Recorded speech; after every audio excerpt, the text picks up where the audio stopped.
первые 2 дня работы на международной площадке ОБСЕ по правам человека. Несмотря на то, что количество российских представителей преобладает над украинскими, наши держат удар. Вот, к примеру, вчера.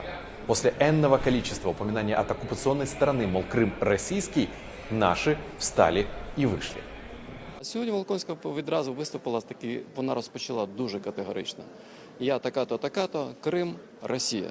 Звичайно, наш дипломат, представник, я сказав, я протестую і дав абсолютно чітку орієнтацію, що всі країни ООН і було прийнято резолюцію Хельсінську про те, що Крим – це Україна.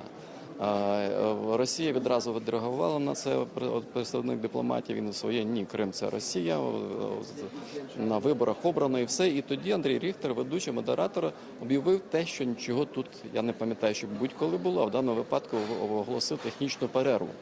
І ця технічна перерва, знаєте, як в футболі, там пішли щось дивитися, навіть вийшли назовні, вона тривала реально хвилин 15, доволі довго це була. І я був вкрай здивований, що після цієї перерви вона була вердикт не на нашу користь. Тоді дипломати піднялися і залишили залу засідань. Разом з ними залишили залу засідань дружні нам дипломати, і тут є певна процедура. Оккупационные СМИ тут тоже присутствовали, даже удалось с ними пообщаться. Не успели они молвить и слова, как уже были уличены во лжи. У вас люди пропадают, скажите, когда у журналистов убивают. Например? Да, у вас на Украине. В у нас Украине. В Крыму все, слава богу. Назовите, пожалуйста, фамилии тех, кто пропадает непосредственно. Господи, список я вам, дадите почту, я вам... Не надо почту, вот сейчас Там публично на больше камеру 1000 озвучьте, человек. пожалуйста.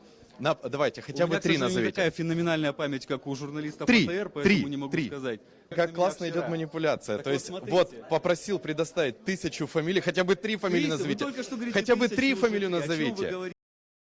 Сегодня 3-й день работы Совета ОБСЕ по правам человека. Вопрос Украины, ее территориальной целостности в приоритете.